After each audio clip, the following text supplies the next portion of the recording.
Les-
Vous savez, les hommes qui acceptent de tout payer dans une famille, dans un ménage, savent très bien le jeu qu'ils jouent. Vous pensez que vous êtes en train de lui pousser toutes les charges, mais lui, il sait quel jeu il est en train de jouer.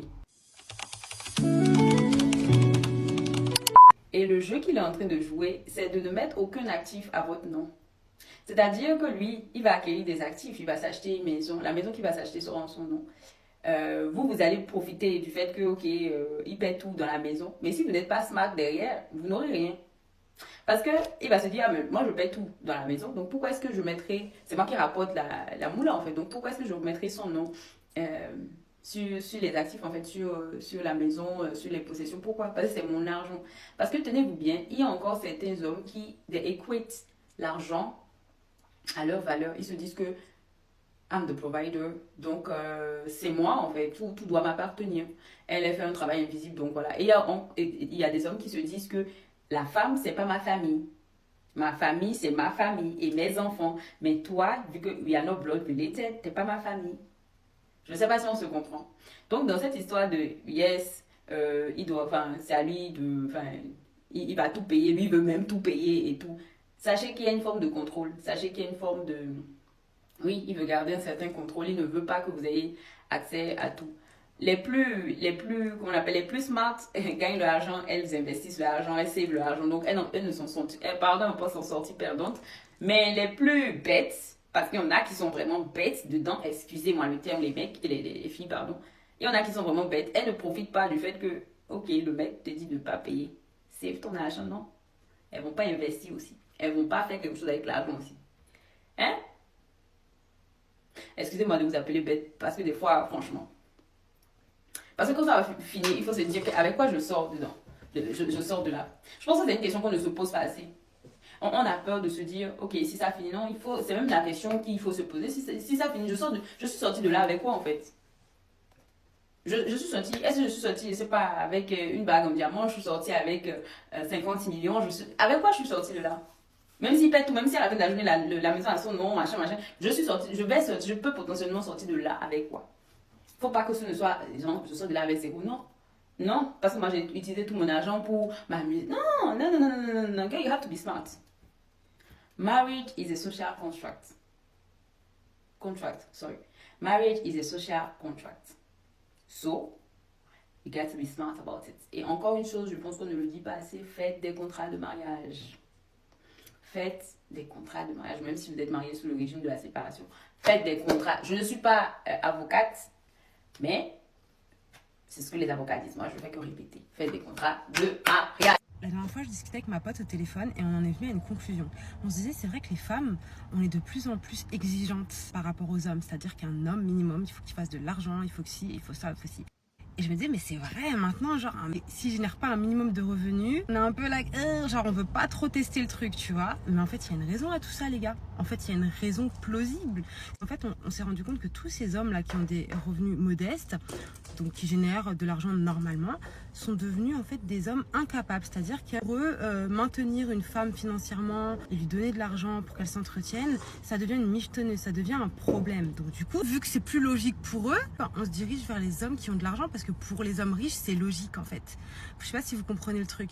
Donc les hommes, redevenez des hommes capables. On ne vous demande pas d'être millionnaire. On vous demande d'avoir cette logique que vous devez entretenir une femme. C'est-à-dire une femme aussi qui a un bon comportement envers vous, qui n'est pas là que pour l'intérêt. Mais c'est-à-dire que vous devez entretenir une femme. La maintenance, les gars, la maintenance. Quand je parle de maintenance, c'est quand vous allez au restaurant avec elle, vous ne lui demandez pas de faire moitié-moitié. Vous voyez ?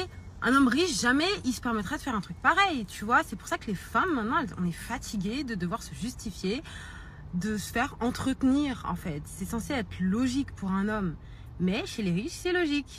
Je viens de voir un extrait de l'île de la Tentation dans lequel en gros il y a un mec qui est avec sa meuf sur l'île qui voit un extrait d'un moment où sa meuf parle et sa meuf ce qu'elle disait c'était que en gros ça la dérange que son mec rentre tard le soir et ce qu'elle entend par tard c'est 21h alors que elle en gros elle s'est mise en auto-entrepreneuriat justement pour pouvoir gérer son planning, si demain elle a envie de poser un congé elle le pose, etc. etc.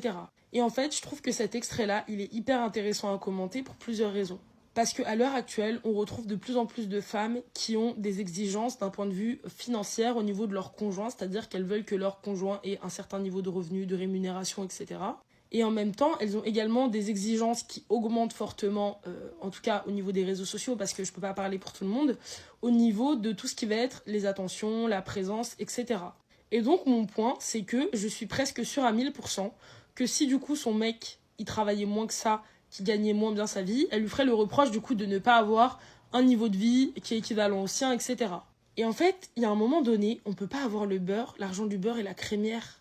Je pense que pour toutes les femmes justement qui travaillent peut-être dans des industries comme la finance, tout ce qui est juridique, genre les avocates, etc.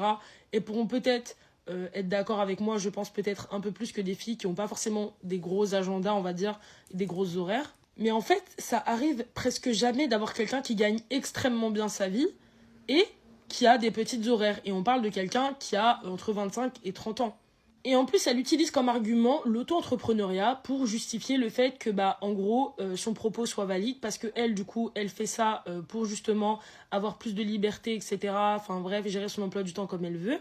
Alors que ça ne représente toujours pas la réalité de l'auto-entrepreneuriat ou de l'entrepreneuriat en général. La plupart des gens qui sont gestionnaires d'entreprises, qui ont créé leur boîte, etc., c'est des gens qui travaillent plus que leurs salariés. Ou peut-être pas sur le long terme, mais en tout cas pendant une très grosse partie, notamment au début à la création de l'entreprise. Parce que vous devez remplir plusieurs fonctions à la fois, vous ne pouvez pas embaucher des gens, donc vous devez faire 15 staff à la fois. Dès qu'il y a quelqu'un qui est absent, si vous avez des salariés dans votre société, c'est vous qui devez aller à la place de la personne, puisque vous allez appeler qui d'autre sinon. Enfin, en gros, c'est encore une fois hyper contradictoire. Et en fait, vraiment, c'est le problème d'avoir cette espèce de contradiction qui est là et qui fait que grossir et où il y a plein de filles qui essayent de prendre exemple sur ça, mais les filles, je vous jure que c'est pas la réalité. Si déjà vous arrivez à trouver quelqu'un qui gagne extrêmement bien sa vie dans des niveaux de revenus où on est autour de 7, 8, 9, 10 000 euros alors que la personne elle a entre 25 et 30 ans, je vous promets que ça représente vraiment pas la majorité des gens sur cette planète, enfin plutôt en France. Mais si, en plus de ça, vous attendez que cette personne-là, qu'elle soit hyper présente, vous vous mettez 15 doigts dans l'œil. Et donc, je vous promets que les filles, il va falloir faire des choix à un moment donné. Et vous savez, ça me fait penser à quoi d'ailleurs? Ça me fait penser à la trend de I Need a Man in Finance. Il y a énormément de filles, enfin bref, qui avaient dit I Need a Man in Finance, I Need a Man in Finance. Et après, il y a des meufs qui sont en couple avec des mecs qui sont en finance, qui ont dit voilà la réalité de c'est quoi d'être avec un mec en finance, qui te faisait des vidéos en disant là ça fait 1h30 j'attends sur le lit parce qu'il est encore en train d'envoyer des emails, il est 22h30. Et encore une fois, je vous dis pas que ça n'existe pas des gens qui ont des grosses rémunérations et qui travaillent pas beaucoup en termes de niveau horaire, etc. Mais le nombre de personnes déjà qui gagnent extrêmement bien leur vie à ce genre d'âge-là, enfin alors ce niveau de vie-là, il est tellement faible que le nombre de personnes qui gagnent bien leur vie et qui en plus finissent avant 21h, c'est encore plus faible les gars. Vous savez, Cooper, on peut perdre beaucoup d'argent en courant après une femme, mais on ne perdra jamais une femme en courant après l'argent.